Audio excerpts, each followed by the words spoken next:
Hey, it's your sister Blondie. Have you ever wondered why people don't change?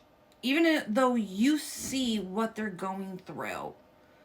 Example, say you have a friend and they're going through a rough time and you have the answers. You have the answers and you even tell them you need to do XYZ and they don't listen. They just continue to do the same thing at time and again. Have you ever wondered why? The answer is they're not in enough pain. Pain is what inspires change. Some people are so used to and they're so comfortable being where they're at that they're not in enough pain. I mean, example, you could see someone, they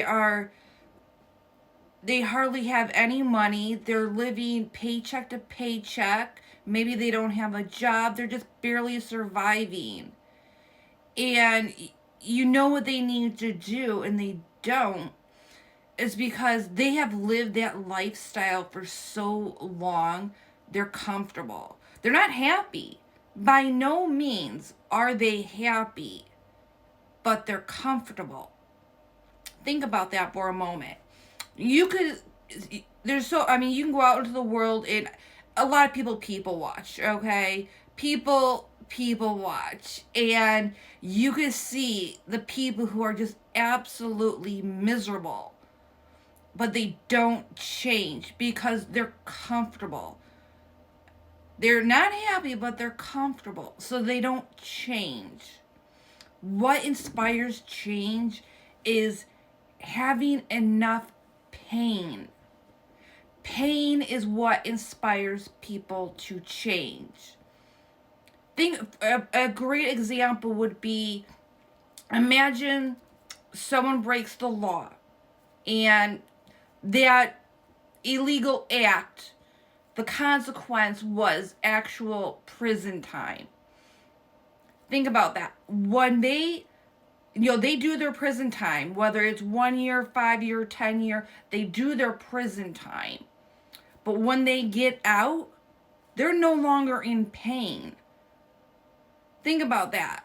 They are no longer in pain, so they go back to what they know because they're no longer in pain. If you ever, were a friend or a family member that was in prison and you read all their letters and like, oh, I'm going to change, I'm going to do this, I'm going to do that, I'm going to do this, I'm going to do that. And when they get out, rarely do they stick to everything that they wrote about because they're no longer in pain. Pain is what inspires change.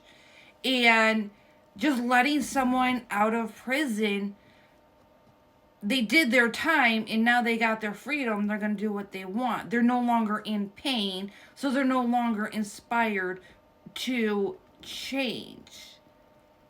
Pain is what inspires change. It is the working. It's the working for your freedom. Examples, if someone's in prison and they're actually doing the work, they're not just doing their time.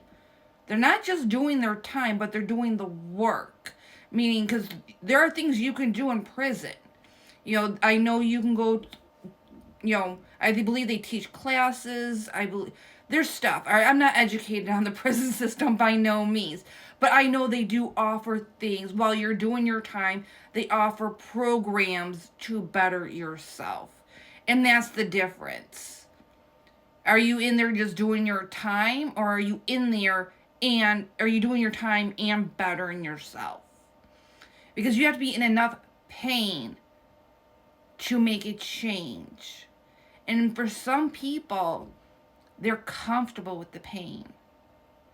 My question to you is, are you comfortable with your pain? Are you comfortable with your pain? Or do you need more pain to inspire change? I don't want more pain. Okay, I will tell you right now. I have not hit rock bottom in my life, but I have enough pain to inspire change. So the question is, do you have enough pain to inspire change, or are you just waiting for life to get worse?